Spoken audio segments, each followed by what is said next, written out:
quickly review what we did in the last lecture.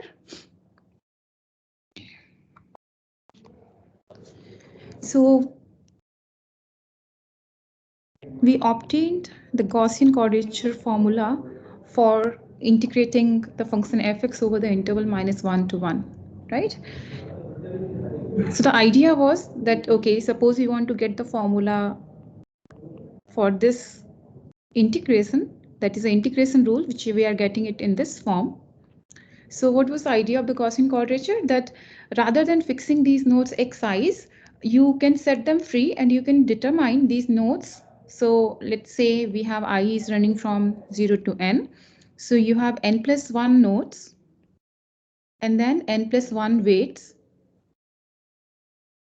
So these nodes were fixed in the case of the Newton-Cotes formula, right? But in the Gaussian quadrature formula, we set them free and then we determine these nodes and weights such that this rule is exact for the polynomial of degree 2n plus 1, right? So that's so we basically have 2n plus 2 unknowns. So we are going to impose the condition that this rule is exact for the polynomial of degree less than equal to 2n plus 1, which will give us 2n plus 2 conditions. And upon solving, we can obtain the weights wi's and the xi's, right? So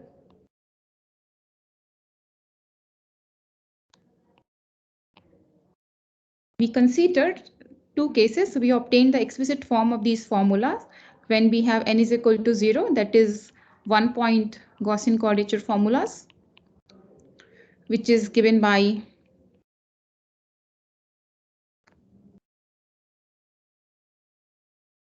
so the weight. So in this case, we will have one weight W0 and X0 as a node, so which we can determine, and we get this as 2 times of F0.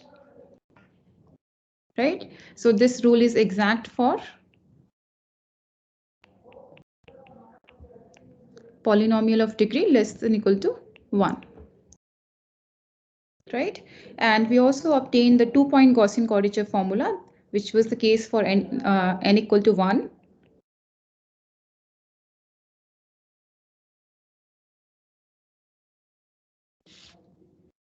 So what is the formula we obtained? Can any of you tell?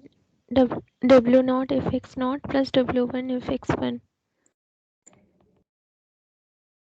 What are the W0, W1, X0 and X1? Ma'am, W0 1, W1 1, and X0 minus 1 upon root 3 and X1 plus 1 upon root 3. Right, so both the weights turn out to be 1 and the nodes are minus 1 by root 3 and 1 by root 3. Right? So likewise, the higher order formulas can be derived, but of course, the solving the system gets a little complicated. So there's another approach which is basically used to get the integration rule for general n, right? Which I will remark briefly as we proceed further.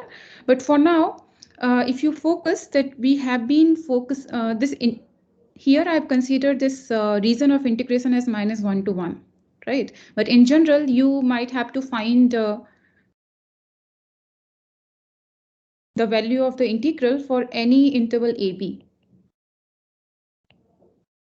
Right?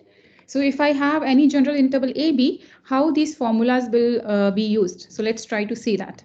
So basically, the idea is that suppose you are given any general interval AB, so you have to use a suitable change of variable so that you can reduce this to an integral over the interval -1 to 1. Okay, so this basically we have to do the change of integral.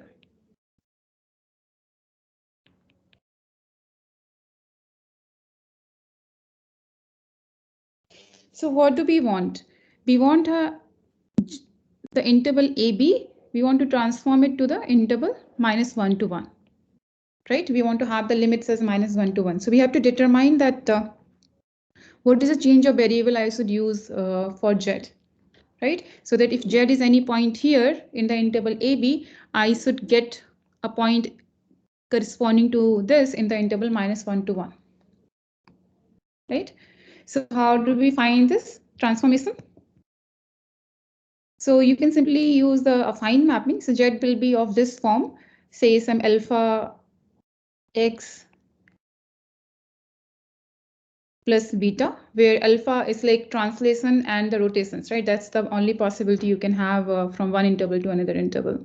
So now you can determine these alphas and beta such that Z, so A is mapping to -1 and B is mapping to 1, right? So this will give you two conditions, that A equals x is equal to -1, so minus alpha plus beta, and B equals alpha plus beta. So you can determine alpha and beta from here.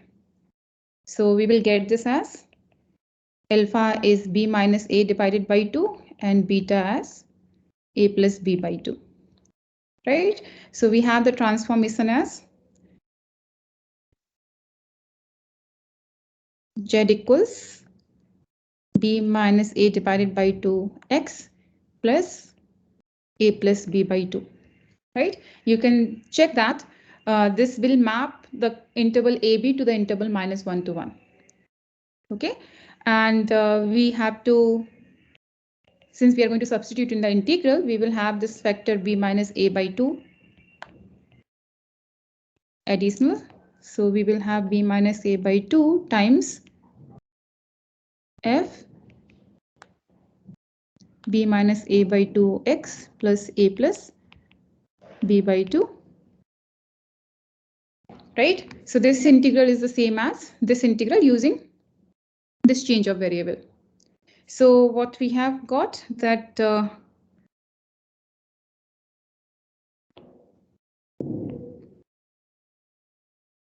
integral a to b f z dz, this is the same as b minus a by 2 integral from -1 to 1 f of b minus a by 2 x plus a plus b by 2 dx, right? So we have got the integral in the interval -1 to 1, right?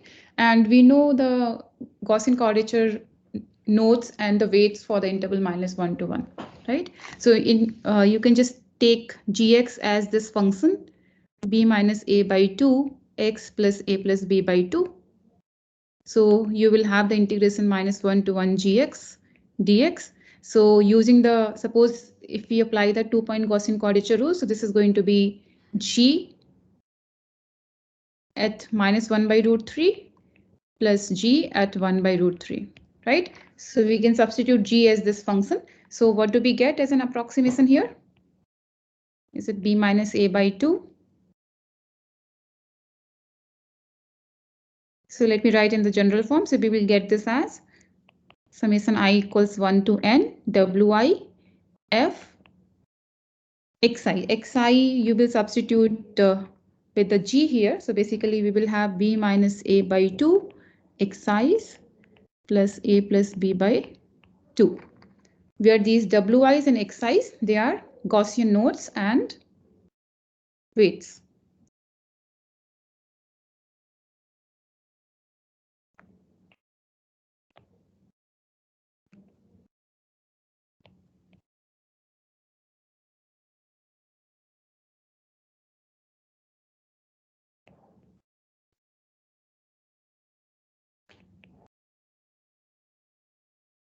Right? Is it okay? So is it okay? How do we go from the any interval AB to the interval -1 to 1 and then use the Gaussian quadrature rule? Is the idea clear here? Yes, ma'am. Okay, so let's just quickly take one example and then we move on further. So suppose we have to compute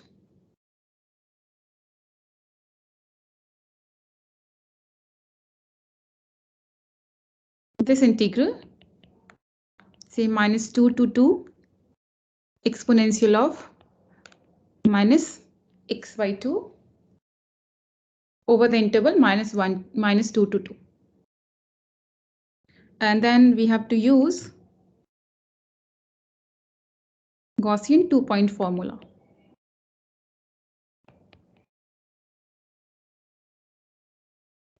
Two-point quadrature rule. Okay.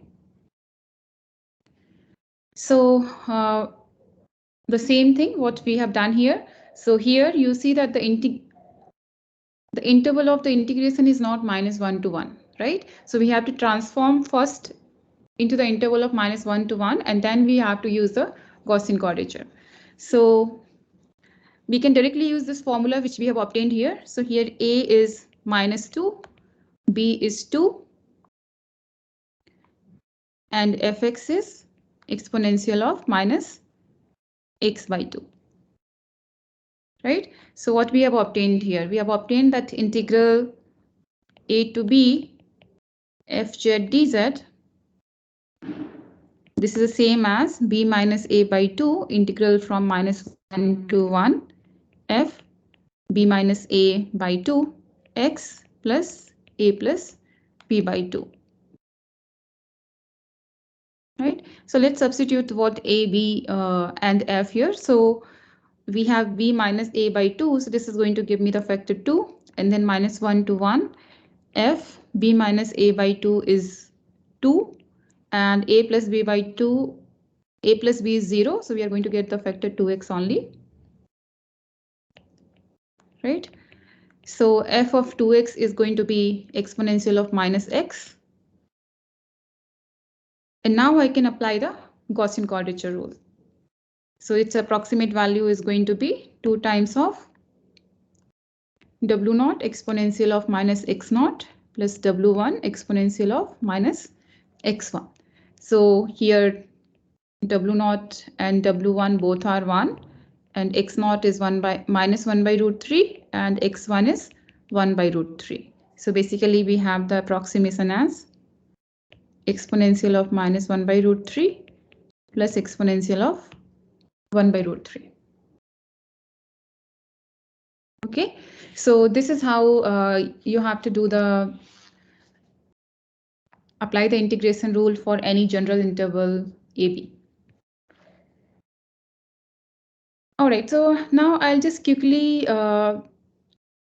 explain that what is another way of looking at these Gaussian quadrature formulas. Because here we can see that if we try to see the, even in the case of the n is equal to 1, we have got a nonlinear system, right? So if you go for the higher values of the n, you get a nonlinear system, which is not so trivial to, it's not so trivial that how you're going to solve that system, right? So there's another way to look at these formulas, and I will just give you brief details about it. I'm not going to go into the more depth.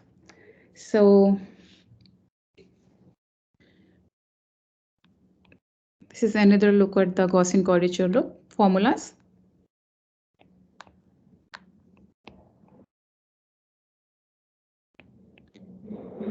So basically, I'm just going to give you this another perspective, just so that you can have the idea about the error in the Gaussian quadrature also. So what we have done in the case of the Newton-Cotes formula. How did we obtain the Newton-Cotes formula, by the way?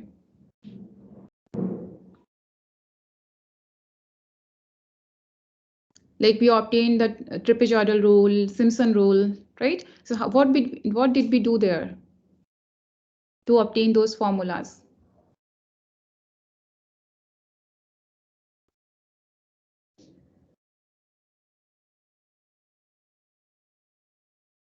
You forgot anything? By what? We approximated the function by what? Interpolating polynomials, Lagrange interpolating polynomials, right? So in the case of the trapezoidal rule, we approximated by the linear interpolating polynomial, and then in the case of the Simpson 1/3 rule, we can the formula was obtained by approximating the polynomial, by approximating the function by quadratic interpolating polynomial. Likewise, Simpson 3/8 rule can be obtained by approximating the function by the cubic interpolating polynomial likewise, right? So all the Newton codes formulas can be obtained by approximating the functions by Lagrange interpolating polynomial, right? So here, if you, but you know that you have learned one more one more interpolating polynomial, right? Hermite interpolating polynomial, right? So if you use your Hermite interpolation in the approximation of the function fx and then try to use that to derive the integration rule, then the basically the resultant what you're going to get, that will fall into this category, that Gaussian quadrature. Okay, so if you take suppose we have the information at the nodes, say x1, x2 up to xn, we have n nodes. Okay, and if we consider the approximation of the fx by the Hermite interpolating polynomial, that is, I'm going to have fx as hnx plus the error in the Hermite interpolation error. So let me denote it by enx. Okay, so here this is the Hermite interpolating polynomial. Okay, and this is a Hermite interpolation error.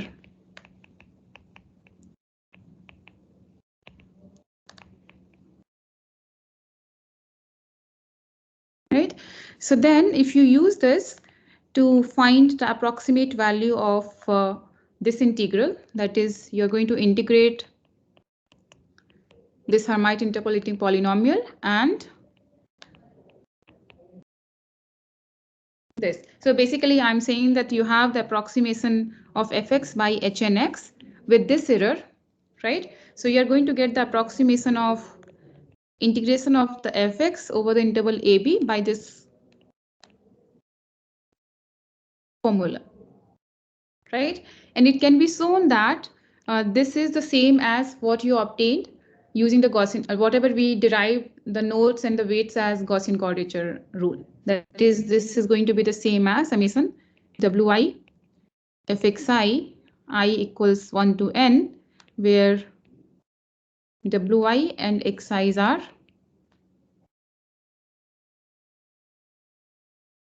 okay. This is on the interval ab, so of course this is not in the exact form. You have to transform this in the integral -1 to 1, and then whatever the output you will get with f here, that nodes and weights are going to be the Gaussian quadrature rules. So here this is on the interval ab, right? So I cannot directly write if wi and xi as the Gaussian quadrature rules weights and the nodes, but you will if you transform this integral to a -1 to 1,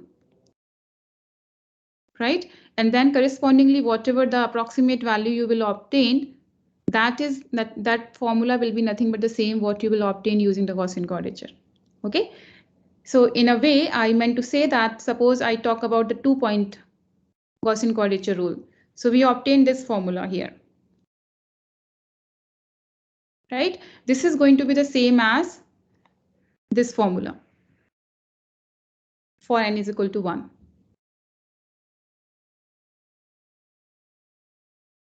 Okay, so this I'm not going to prove it. What I'm interested here is this error part. Okay, so this requires a proof. It's a complete like devoted proof here. So, but what I want to give you the idea that how the error is going to look like. So as I'm claiming that this is nothing but the Gaussian quadrature. So this term is basically going to give you the error in the Gaussian quadrature, right? And we know that what is the error in the Hermite interpolating polynomial. So it is given by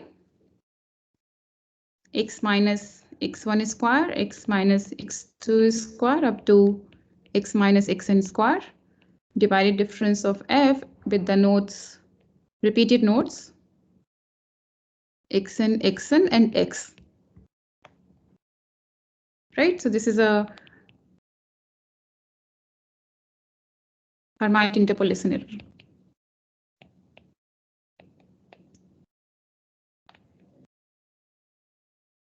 So let's call this function as psi nx. So we are setting psi nx as x minus x1, the product of all these vectors. Okay, so this is nothing but sine square x times the divided difference of f with these nodes.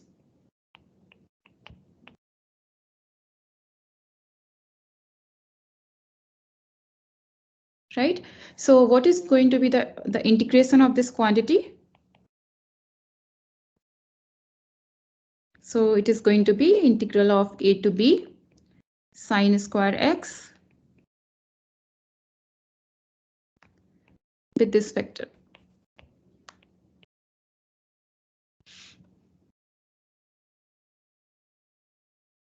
Right? So how should we simplify this formula now?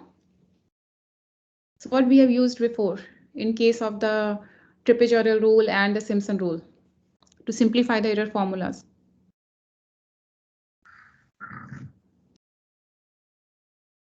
Integral mean value theorem, right? So here you can observe that this is anyway a positive function, right? So I can directly apply the integral mean value theorem, and this will give me that there exists some xi such that this is going to be the same as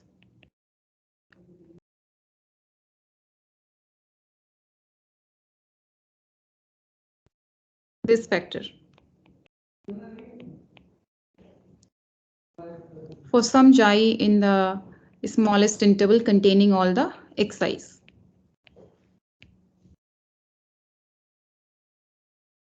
Okay, so this is using integral mean value theorem. And we know the relation between the divided differences and the derivatives. So how many arguments we have here? 2 and 2n and 2n plus 1 there. So 2n plus 1. So we will get, this is the same as the 2nth derivative of f evaluated at some eta divided by factorial 2n into this factor. Okay, for some eta is in, let me simply take the interval AB because it is going to lie in this interval. In fact, you can take here also the chi is in AB.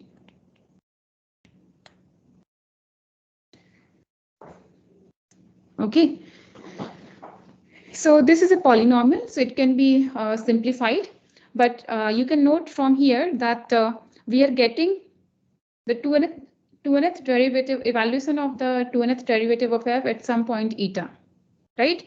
So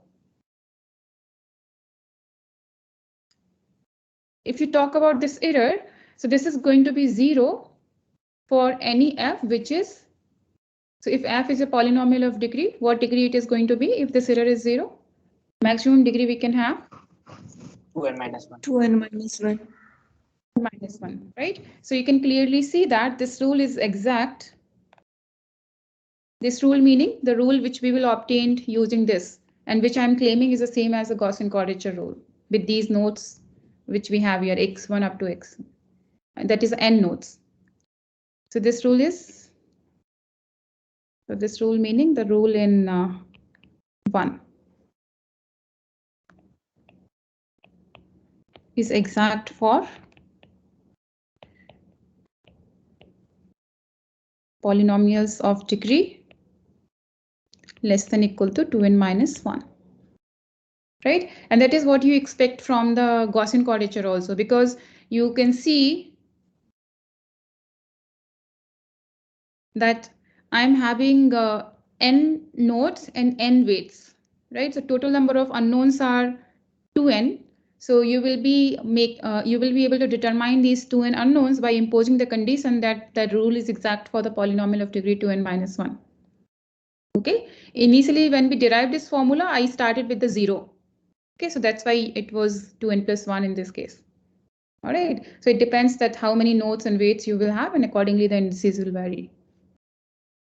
So is it okay? Yeah, ma'am. Okay, so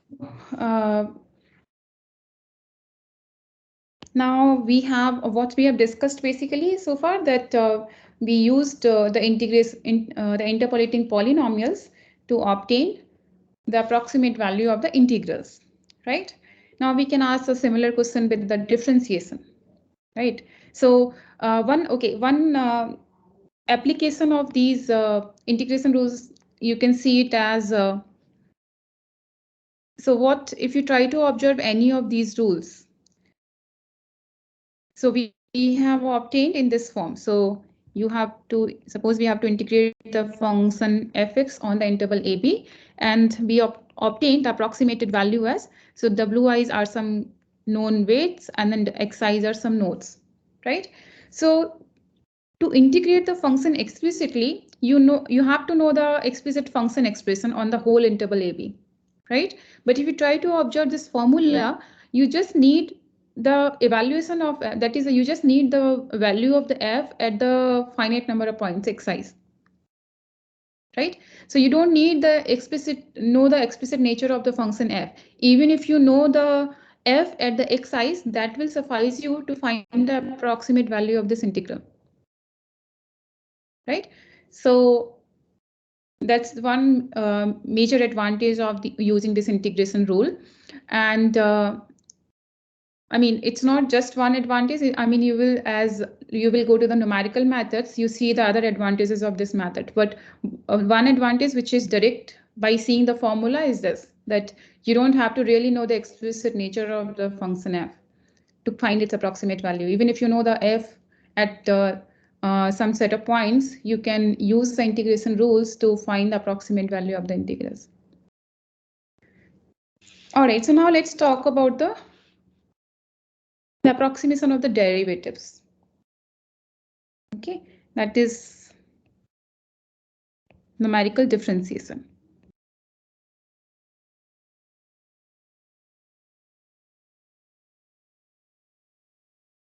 Okay, so the underlying idea here is going to be the same. So first I'm going to use the method of approximating the function by the interpolating polynomials, and then we are going to derive some formulas.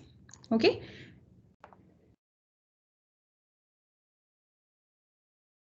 So let's take the nodes. Let x0, x1, xn. These are the given nodes. And p and x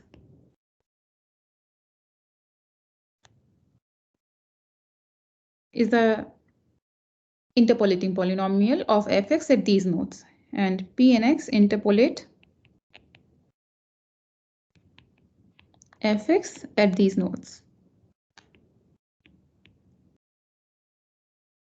Okay, and here I'm further going to assume that the nodes are equally spaced.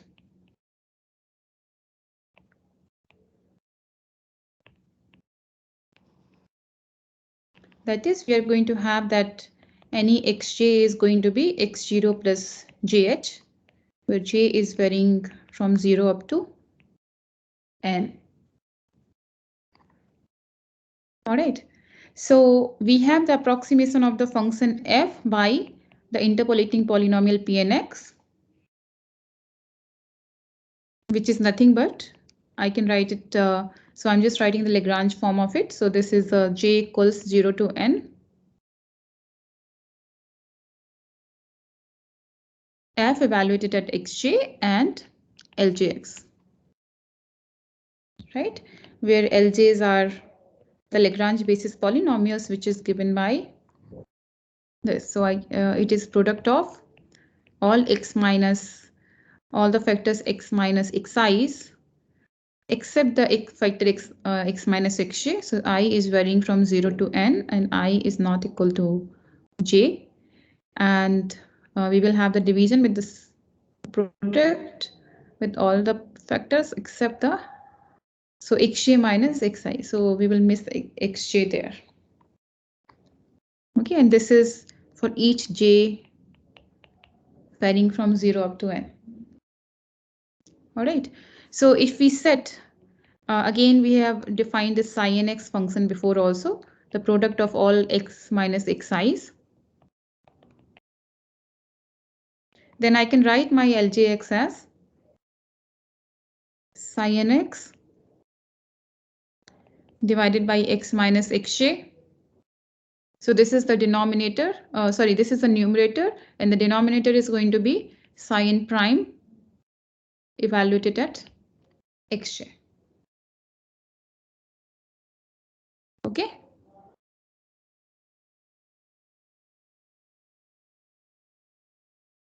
So what we are interested now, that we want to find, let's just write the interpolation error also.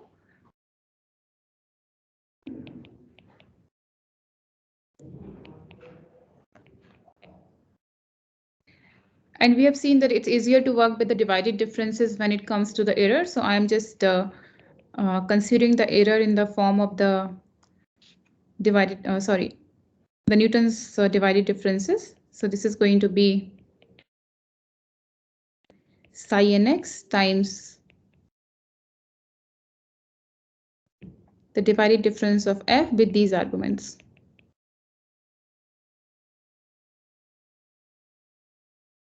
Right?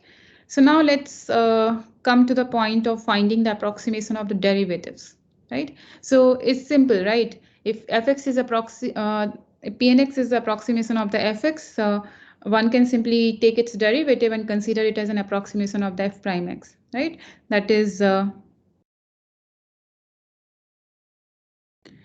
if you want to find the approximation of the f derivative of f at the point x, so I'm just simply going to differentiate the interpolating polynomial and evaluate it at x and use it as an approximation of the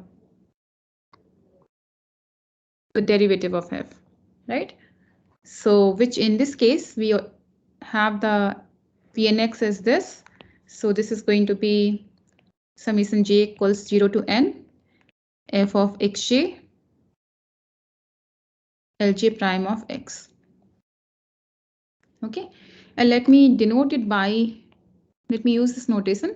So this is the approximation of the first derivative. So I'm using d for the derivative and h to show that this is discrete. That is, this is an approximation. So h is associated with the length of the distance between any two conjugative nodes. And so this is the first order derivative approximation of f at the point x. Okay. So let me call this, give it equation number. So I think I already used. So this is 2.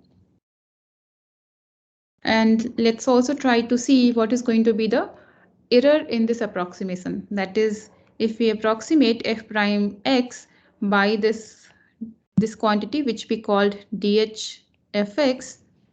So what is going to be the error in this vector? So we simply have to differentiate this. So let me call this as 2 and this as 3. Okay, so this is, I'm differentiating.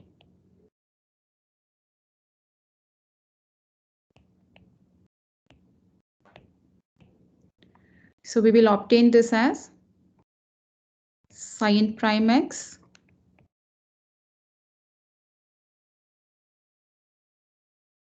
this factor, and then we will obtain one more factor because this term is also a function of x, right? So what is going to be the derivative of this term?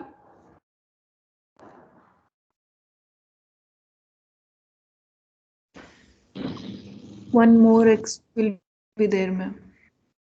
Right, so we will have this as f of the divided difference of f with these arguments. So the one more argument will increase here, which is x.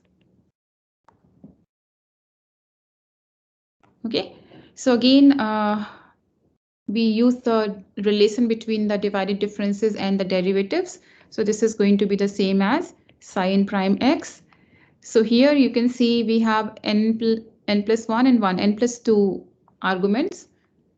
So this is going to be the n plus 1th derivative of f evaluated at some j1 divided by factorial n plus 1. And if we see here, we have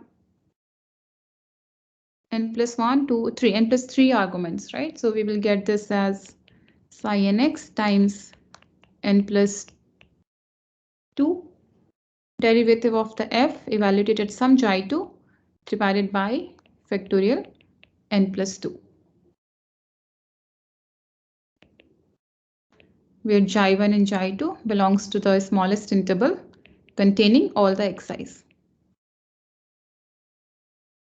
and x.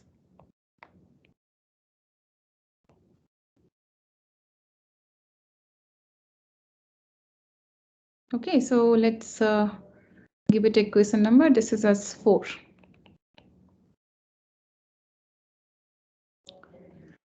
So this we have done it for the first derivative, right? Now you can repeat the same procedure for the second derivative or third, whichever order of the derivative you want to find. So for the higher order derivatives, you just have to simply take the derivative of the same order of the derivative for the Pn to find the approximation of the derivative of the f, and then accordingly you can differentiate you can obtain the error formulas, right? But I'm just for the time being, I'm going to focus on the first derivative.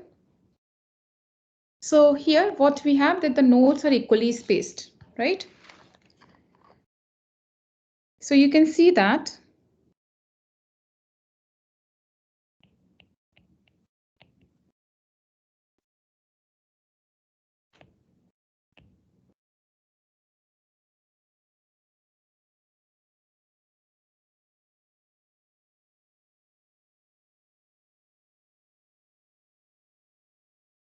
so what will happen? So what can we say about this vector psi n x? So we can observe that this psi n x, this is a product of all x minus xi's, right? So if I try to see the upper bound on the psi n x in terms of the h, can you tell me what it is going to be? So each x minus xi factor can be bounded above by h, right? So what will be the power of the h we will get here? H power n plus 1.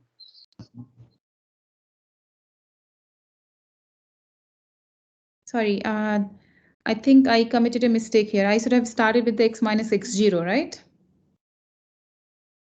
Yeah, ma'am. Isn't Psi it? n x. Yeah. So x minus x0, yeah, this is correct. Yeah, so we are going to, how many factors we will get? H raised to power n plus 1, right? So basically we can say that we have that the psi n x is of order h raised to power n plus 1. And if we talk about its derivative, that is upper bound on the derivative in terms of the h, what can you say? What is the power of the h we are going to get? N. N, because you will lose one factor from each of the term, right? So you will get a sum, but in each sum you will have only the n terms, right? With these factors x minus xi's. So this is going to be of order h raised to power n. Okay, so what can we say about this error then? So thereby this error f prime x minus dh of fx, which is the same as pn prime x, this is going to be of order h raised to power n if psi n prime x is not equal to 0. So note that here you have the two terms psi n x and psi n, you have dependence on the psi n prime also, right? So if psi n prime is not equal to 0, then so here this is of order h raised to power n and this is of order h raised to power n plus 1. So of course this term is going to dominate when h is small. Right? So you will observe that the order is going to be h raised to power n. But if psi n prime x is equal to 0, then the order is going to be h raised to power n plus 1. Okay, because this term is 0, so the order will be just dominated by the factor which we have here sin x. Okay, so we will see this explicitly for the particular cases. So let's try to take the case for n is equal to 1. Okay, and try to see what happens to the approximation of the derivatives. So n equal to 1 meaning p1x, which is nothing but the linear interpolating polynomial.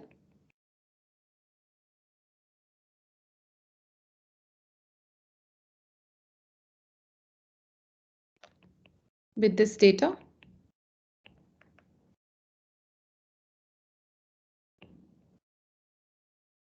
Right, so we basically have the exact expression of this f of x naught plus L naught of x plus f of x1 L1 of x.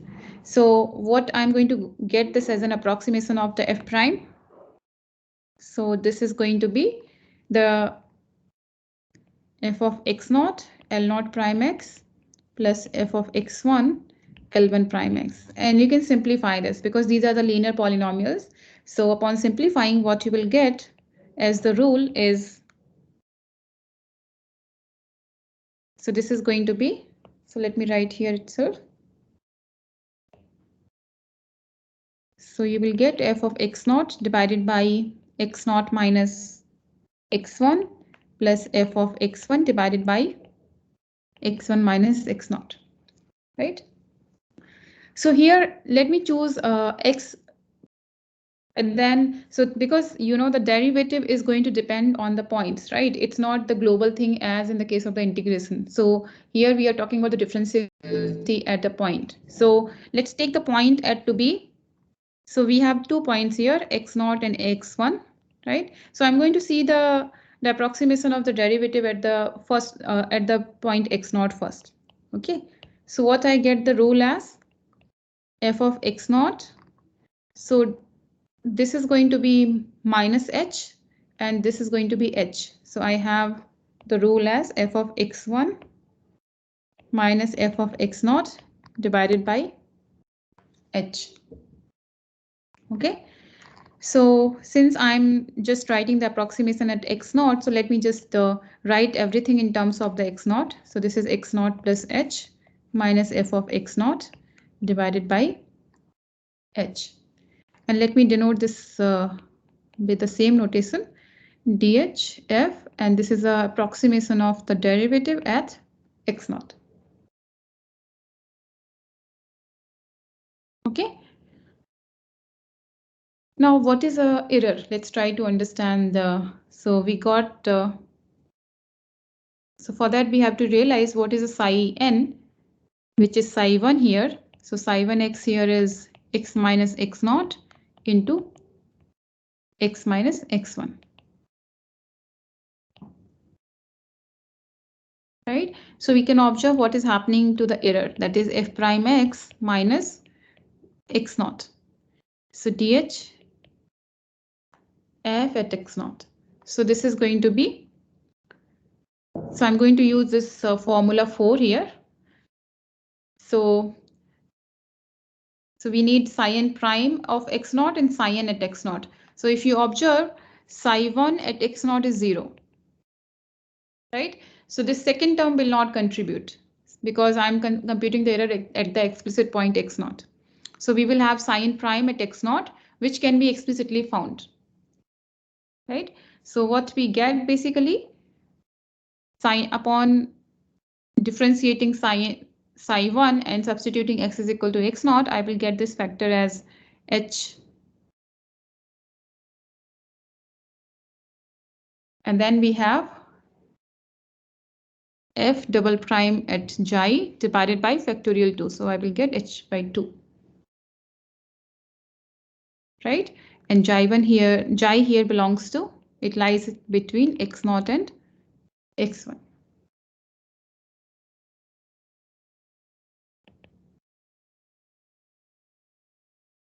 Okay, so you can see it in this way. So suppose I have to find the approximation of derivative of f at the point, say x naught, right? So you can see the formula here as, so basically what I'm using, I'm just needing the information at the point x naught plus h, right? So if you try to observe this formula, so it is f of x naught plus h minus f of x naught divided by h, right? So I just need the information at the point x naught plus h, and I'm just taking the difference and dividing by the length of this interval, right? And error here, you can see that this is of order h. Okay. So is it okay so far? Or any doubts here? All right, so no comments, meaning everything is okay. So I'm going ahead. So now note that here we have got the order H only, right? So can we improve this further? That is, when I'm approximating the F at some point X naught using this rule, that is, so here you can treat this as this way. So I'm finding the approximation of the F, derivative of the F at the point X naught using this formula that I'm using F of X naught plus H minus F of X naught divided by H, right? So if we use this formula to approximate, then I'm getting the error is of order H, right? So let's see if we can improve this further. So you just have to realize that if we take,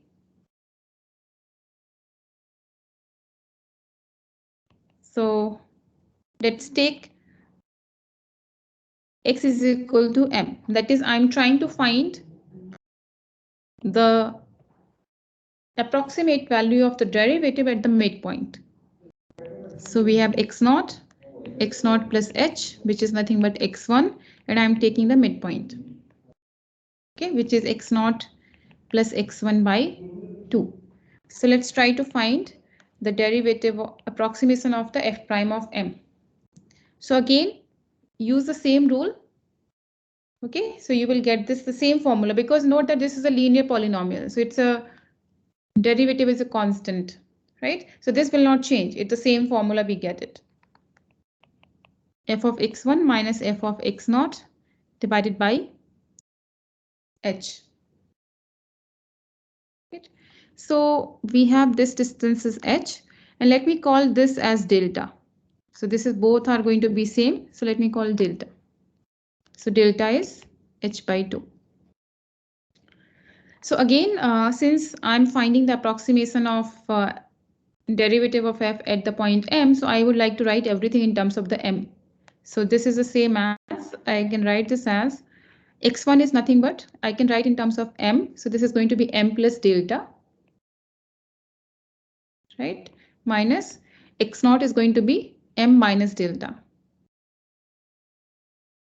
divided by H. Okay, H also we can write in terms of the delta. This is 2 delta. Okay, so let me call this as T delta F M. Okay, so this is the approximation of, so you can treat this as a, so suppose you have to find the approximation of the function F at some point M, right? So this formula is using the information at M minus delta and M plus delta, right? So you get this formula as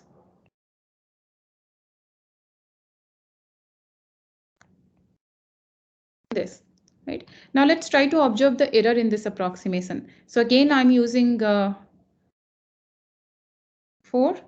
So this is using 4. So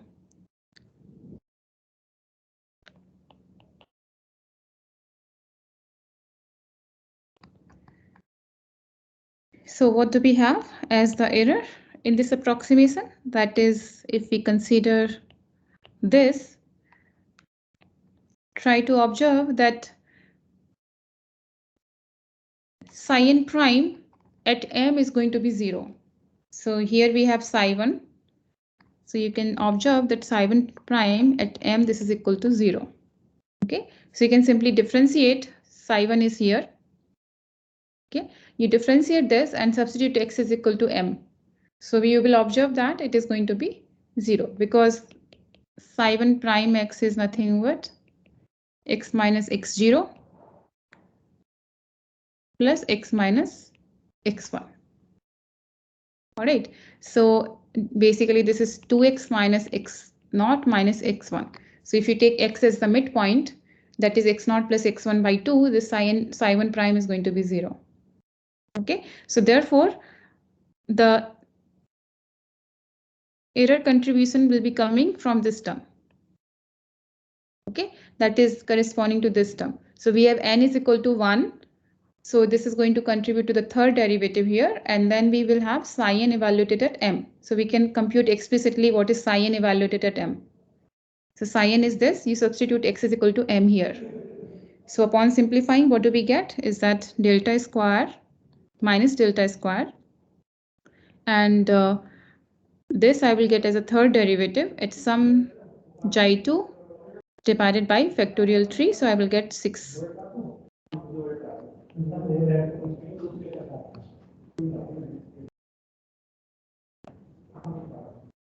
Okay, so here xi2 belongs to, so again I am writing everything in terms of the m, so this is going to be this. So you can observe that, so delta is nothing but relating to the h, delta is h by 2, right? So you can observe that this is like a order h square convergence here. Right? So basically if you, so this is just telling that if you choose, suppose you have to find the approximate, find the approximate value of the derivative at the any point x, right? And if you can choose the nodes suitably so that they are sitting symmetrically around the point x, so which is here I'm just having one point. So here you had x plus delta and x minus x plus delta and x minus delta. And you try to use these nodes to derive the formulas for the approximation of the derivatives, then you will get the higher order convergence. Right, you can see that the error is of order h square in this case, and in this case it is of order h. All right. And the same idea can be extended to the higher order derivatives. So let me just give an exercise here. So you have to derive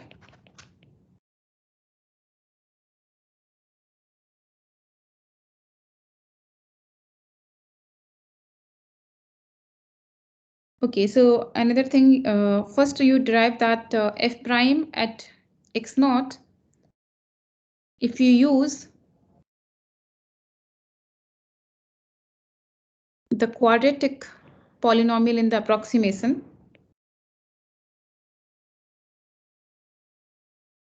then you get this as a rule. So this is going to be 1 by 2h minus 3f at x naught plus 4f at x1 minus f at x2. That is, you have to simplify the things for the case n is equal to 2. Okay, and the error is going to be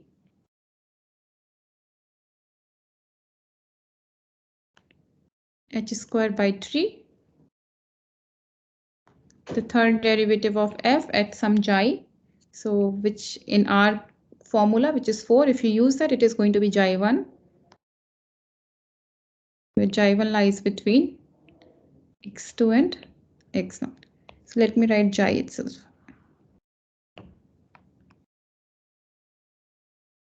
Okay, so here n equal to 2 meaning use quadratic polynomial, quadratic interpolating polynomial.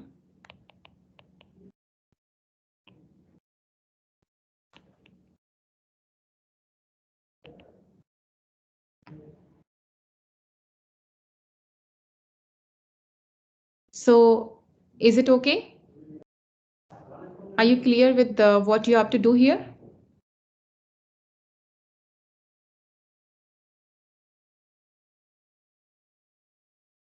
So here we have taken in this case, we took a linear interpolating polynomial, right? And then we got this formula for the approximation of the f prime at x naught.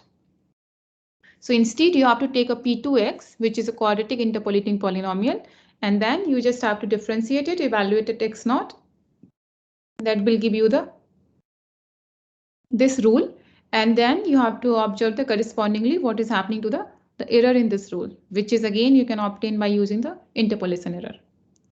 Okay, so just try to do this exercise. So let me just now quickly discuss the second derivative case also. so that you get the idea that how higher order things works. So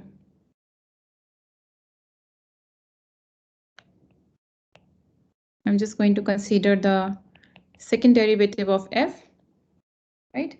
And let me use the quadratic interpolating polynomial.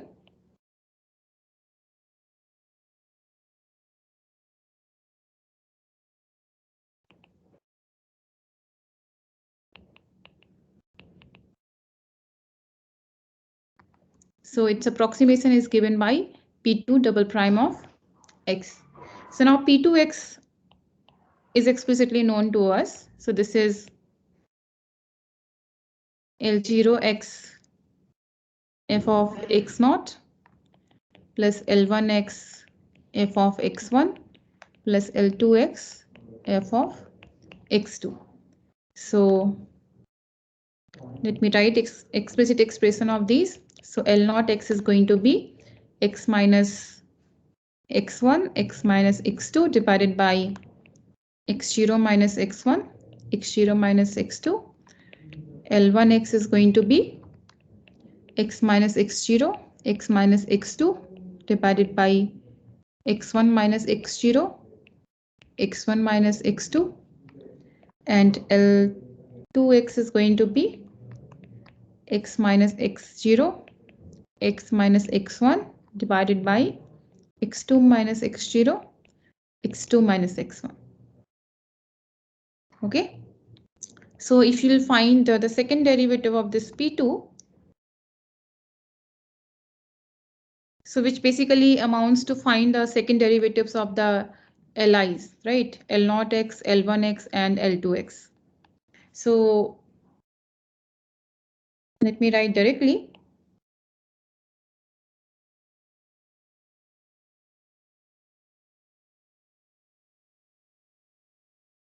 So you can find the second derivative of L0 x, it is going to be 1 divided by h square.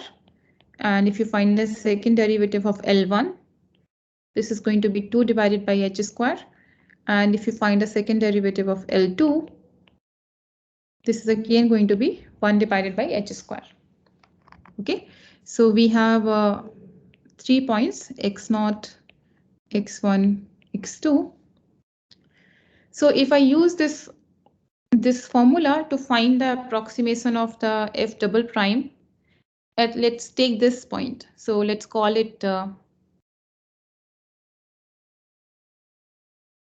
M. So what it is going to be? It will be L0 x. L0 x we have got 1 by h square. So f at x0. So x0 is going to be, so this distance is h. So x0 is m minus h.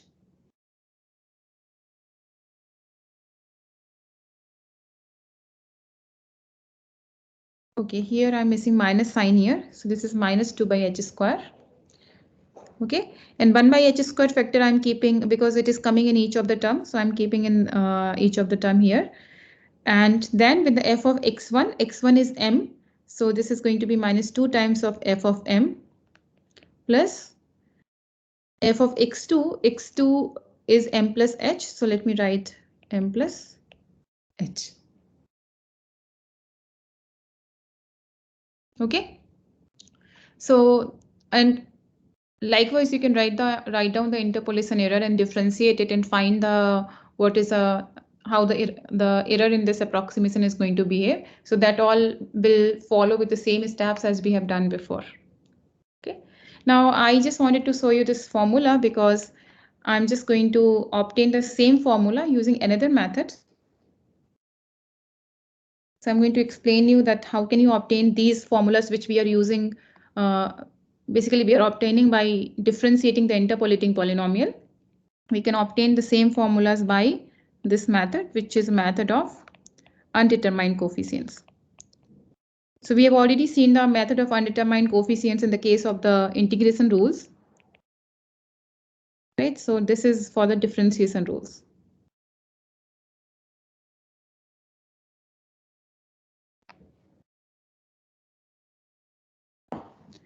So what do we do here? So first of all, is everything okay so far? Are you guys clear with the any doubts here?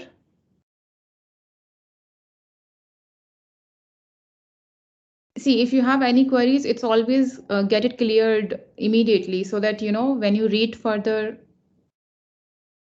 because things are related, right? If you do not follow one lecture, then you will find it difficult to understand the next lecture as well, right? So it's always better to clear the doubt immediately in case you have it.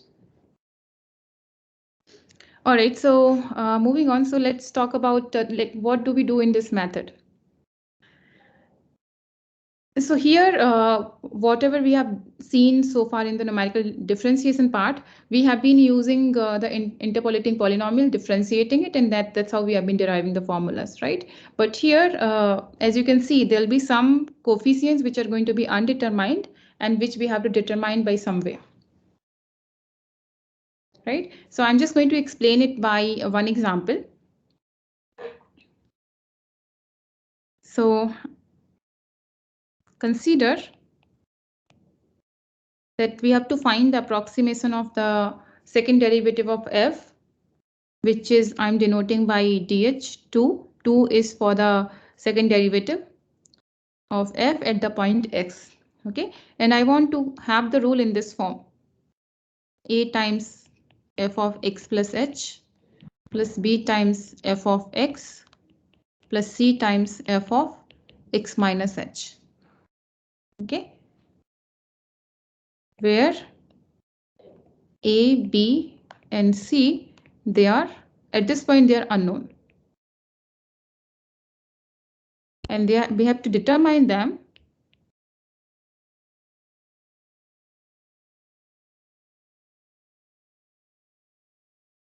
so that we can approximate so as to obtain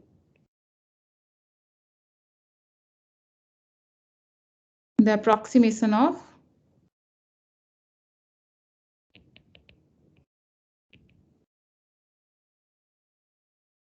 the desired derivative, which is the second derivative here,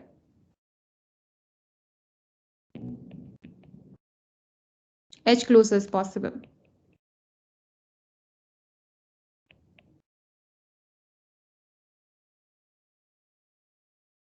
Okay, so let's see how do we determine these constants a, b, and c.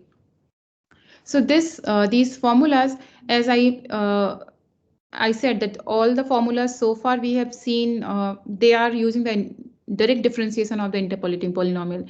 But these same formulas you can obtain by Taylor's expansion. Okay, that is what we are going to do here as well. So I'm just simply, so I want the approximation of the second derivative of f at the point x, right? So I can do nothing about this because I want the values, the approximation at x. But here I see x plus h and x minus h is sitting here, right? So I can use the Taylor's expansion for this. So let's do that. Using Taylor's theorem.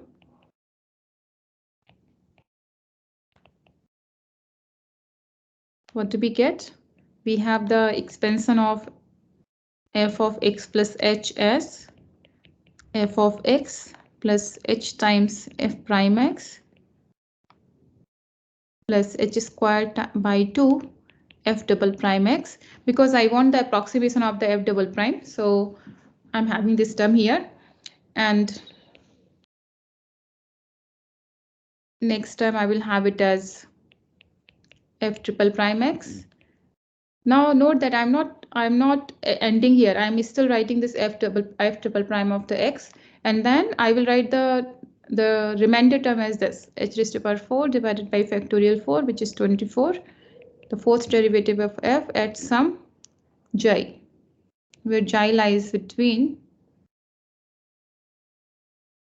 so x plus h, this is going to lie between x plus h and x. Now you may wonder that why I did not write this as a remainder term. So this you will see in a minute that this term, why I did not really truncate it here. I mean, I did not write this f triple prime of the j.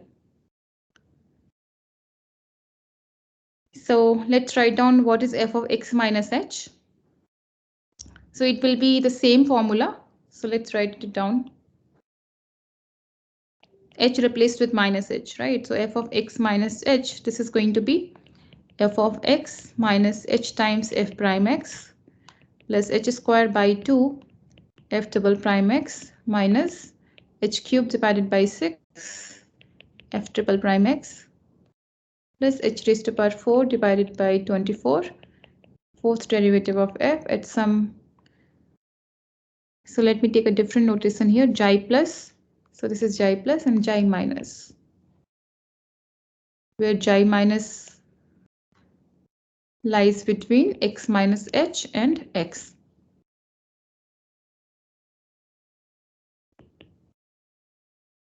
Okay. So we have these expenses. So now I'm just going to consider this term. So therefore,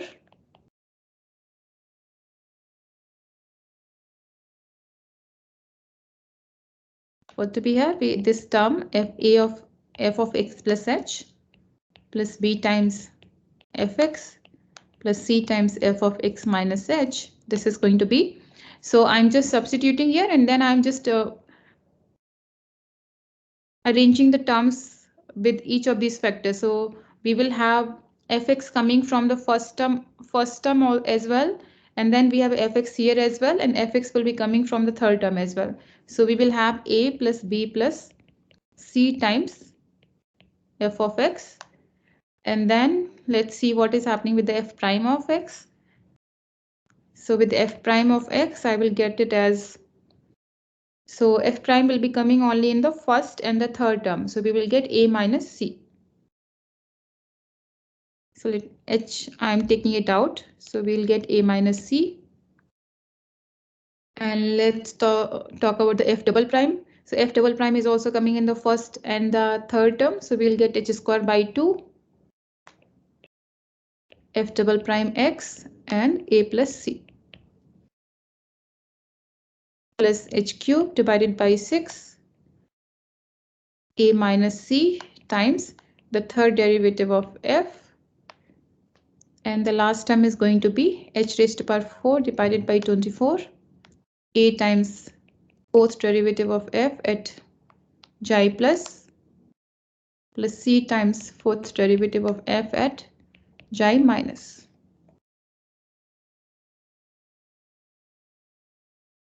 Okay. And what do we want? We want this to be approximation of f double prime of x. Right? That is b. So what we have to do? If this has to be the approximation of the f double prime of x, these all the coefficient has to be 0. Right? This has to be 0. This has to be 0. And accordingly, the product of f double prime x, that is h squared by 2 into a plus c, this has to be 1. Right? So in order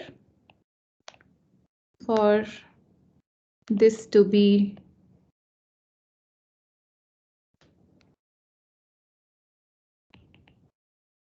so note that since I'm writing the truncation error also, so I can write not the approximation. This is the equality, right? So this, in order for this to be equal to f double prime x, what we get? We get that a plus b plus c has to be 0, a minus c has to be 0, and a plus c times h squared by 2 has to be 1. So this has to be 2 by h square. Right? So you can solve for a, b, and c using these three equations. So what do we get? We get a as 1 by h square, c as 1 by h square because a and c both are same, and then b we get it as minus 2 by h square.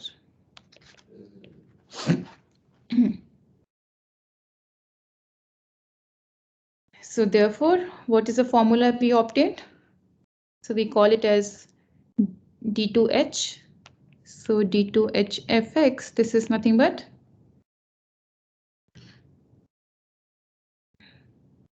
so this is going to be f of x plus h.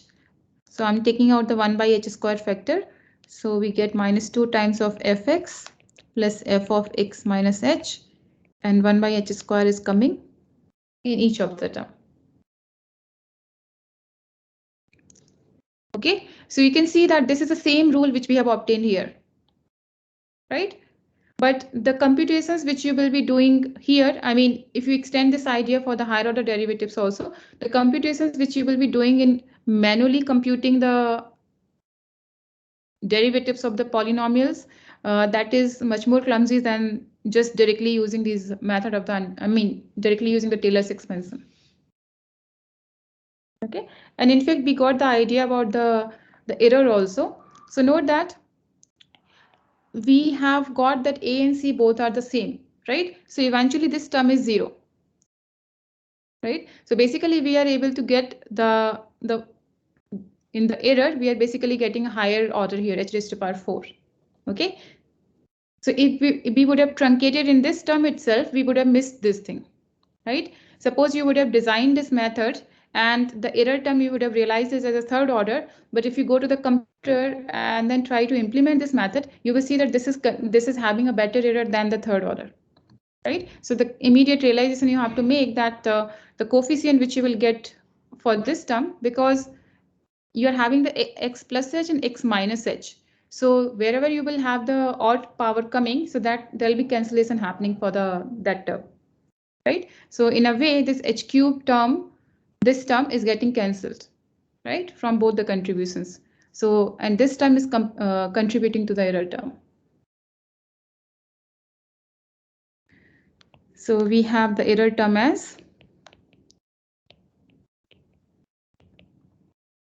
so note that a and c both are 1 by h square. So it is going to be h square divided by 24, fourth derivative of f at chi plus, and fourth derivative of f at chi minus. And if we assume that f is 4 times continuously differentiable, then note that I can use, so I can take out the factor 2 here and multiply 2 here. So use the intermediate value theorem. So this will be the same as f4 of xi for some xi is in x plus h and x minus h.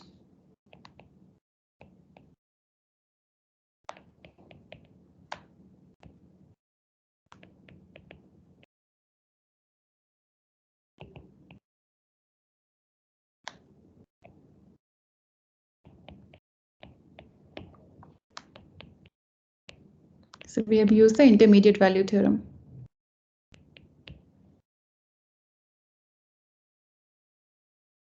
Okay, so is it clear that how do we apply this method of undetermined coefficients? So basically you have to use the Taylor's expansion, and then you have to see that which order of the derivative you are approximating, and suitably you have to determine these coefficients. Okay, so any questions here so far?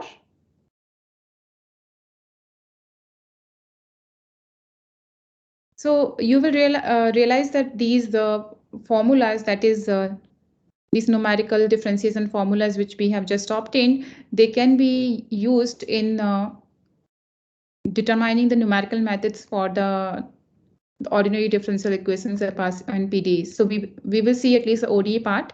PDE depends on how much time we are left with. Okay, so let's just discuss let's consider the ODE and try to see the applications of these methods. Okay, so numerical methods for ordinary differential equations.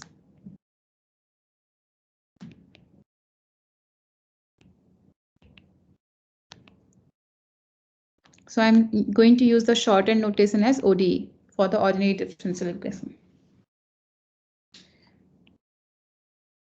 So before going into the numerical part, that is in developing the numerical methods, let's try to recall some results for associated with the ODEs. So, so we are basically going to develop the numerical methods for this initial value problem. So I'm going to have, this is first order initial value problem. So we have y prime is equal to f of xy. So f is a function of x and y here. And then we will have, so this is a differential equation part, and then we have initial condition. That is f by at x naught is y naught. Okay, so let me write all the assumptions. So let f is a function from some domain D in xy plane. So it is a real valued function. And we assume that it is also continuous. So D is a subset of R2. The continuous function on D. And the point x naught, y naught, this also has to be in D.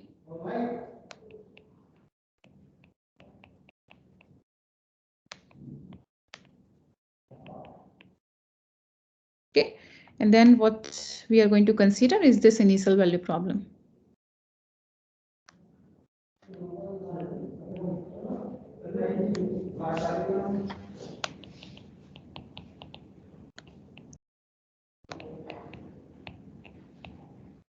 So the shorter notation for the initial value problem, I'm using it as IVP. Okay, so let's call it 1, and this is 2. And y prime here it stands for the first derivative of y with respect to x.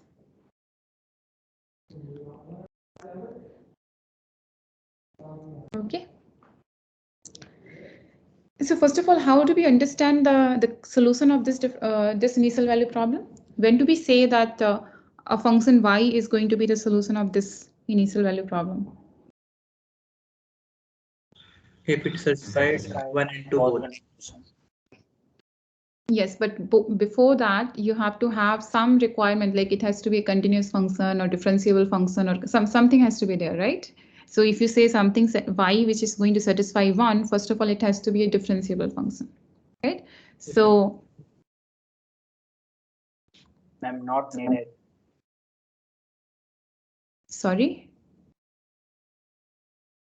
Ma'am need not be कैसे ना actually only continuous होगा तो solution exist करेगा uniqueness पे comment नहीं कर सकते हैं that's all.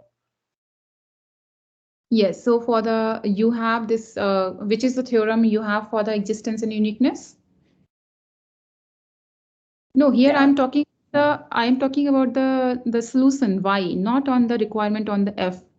Okay, so when you say that a solution y is going to be a solution of this problem, of course it has to be a differentiable function. Okay, what you are telling is that requirement on the f.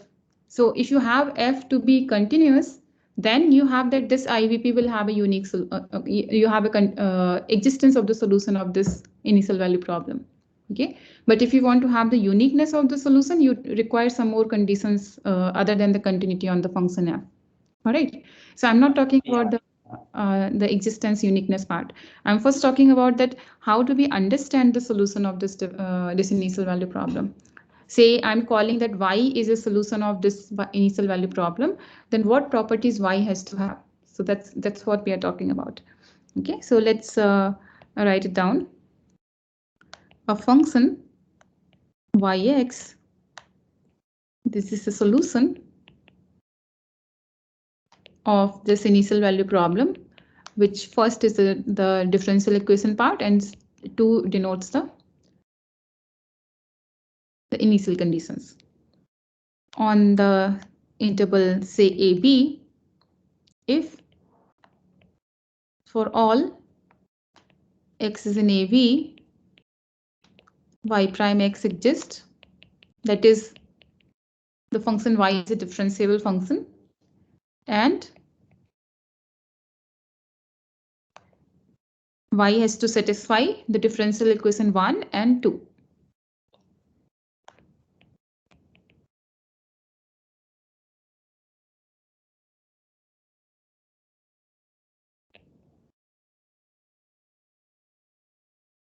right? That is, we have that y prime at x has to be f of x comma yx, and y at x naught has to be y naught. And of course, we have that this point x, y, x, this has to belong to D. Okay. Now let's talk about what you were saying, that when do we have a unique solution for this initial value problem? Because you cannot develop a numerical method for the problems for which you don't even know whether there exists a solution or not, right? So first of all, at the continuous, for the continuous problem itself, you have to know whether there exists a solution or not, whether it is unique or not. Then only you are going to go to the numerical methods. So which is the theorem we have for the existence and uniqueness of the solution of this initial value problem? There's a famous theorem for it. Picard's existence and uniqueness theorem. Yes, ma'am. Okay, let's quickly recall it.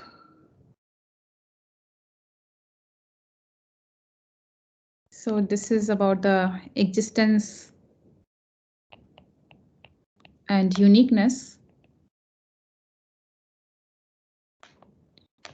of the solution of the initial value problem, which is given by 1 and 2. So I think you would have learned these things in the OD course, right? So this is a Picard's existence, and this is due to the Picard's. Okay, so Picard's existence and uniqueness theorem.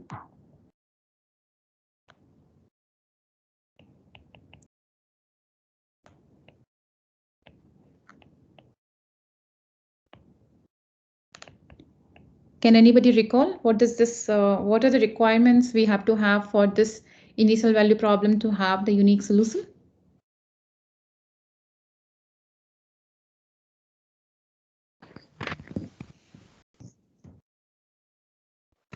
Yes, ma'am. The function Yes. f is continuous and differentiate, the partial derivative of f exists with respect to y and bounded. Okay. So yes, so partial derivative basically becomes, so the main theorem says that you need a Lipschitz continuity of f with respect to the second variable y, right? And you have a sufficient condition in terms of the partial derivatives, right? So let me write the exact statement, and then I'll also justify what you said, that how can we relate it to the partial derivatives. So I'm going to, so my D is going to be in R2, okay? And I'm going to take an interval in R. So let me write this, include in the theorem statement itself. Let D is a domain in R2.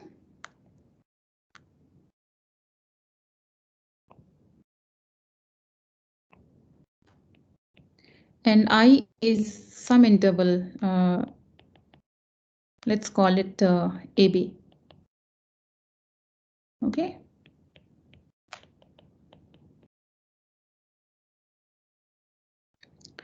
And I have the function f from D to R.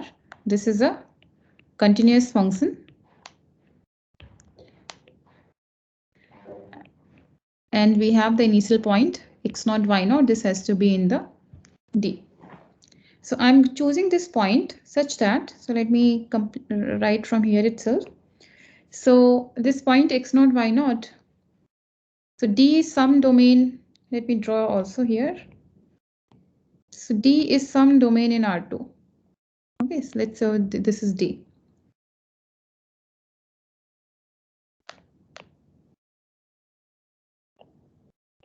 Now I want my initial point x naught, y naught.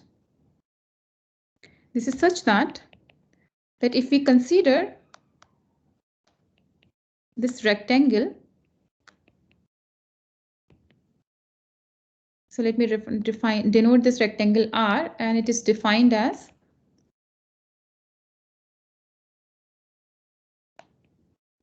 so let me call this x1. Okay, I'll come to this figure later. Okay, let me just write the statement and then I'll explain it. So this is a set of all x, y. So x is going to lie in the interval in a neighborhood of x naught, and y is going to lie in the neighborhood of the y naught. Okay, so this is my point x naught, y naught. Okay, so I'm considering, so this is the point x naught, and this is the y naught. So I'm taking a neighborhood around this x naught. So this is x naught minus a and x naught plus a.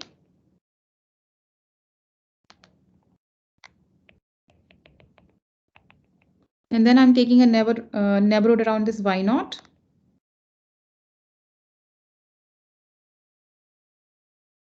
So this is y naught minus b and y naught plus b. So basically this is the rectangle R. Okay, so the assumption is that this a and b are such that this rectangle is contained in D. Okay, so this is for some AB is in R.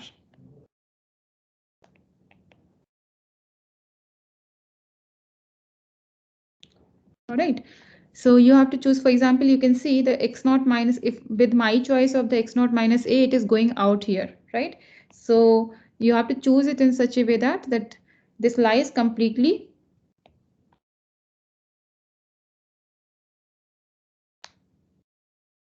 in the domain D. Okay. Then what we require, that if the function f is Lipschitz continuous, let f be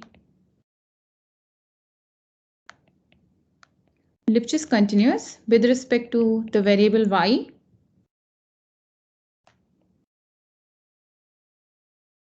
on this rectangle.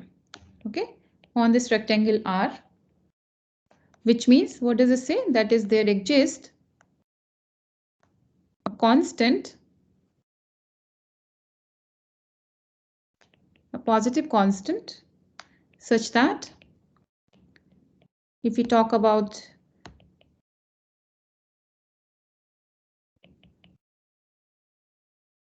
this difference, this is less than equal to k times mod y1 minus y2. And this has to hold for all xy1 and xy2 in this rectangle R. Okay, so this is the meaning of the Lipschitz continuous with respect to the second variable, which is y here.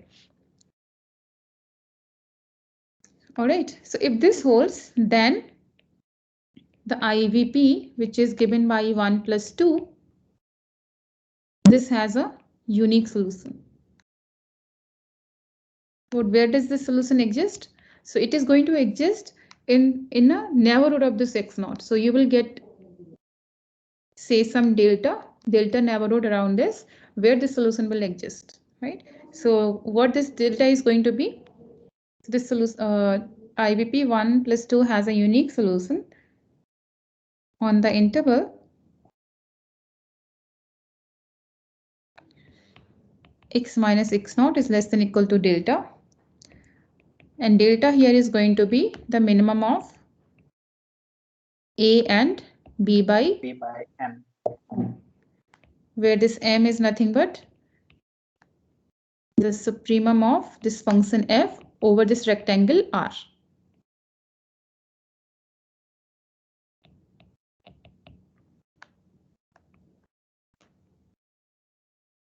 Okay, so note that f is a continuous function, right? So it's continuous function on D. So in particular, it is going to be Lipschitz continuous function on the R, right? So its supremum will exist, that is m exists. So this theorem basically says that if you have the Lipschitz continuity of the function f with respect to the second variable, that is with respect to the variable y, in some neighborhood, which is so here when I say neighborhood in D, which means that the rectangle here, right? So in some rectangle R, then there exists a unique solution in the neighborhood of the initial point x naught. Okay,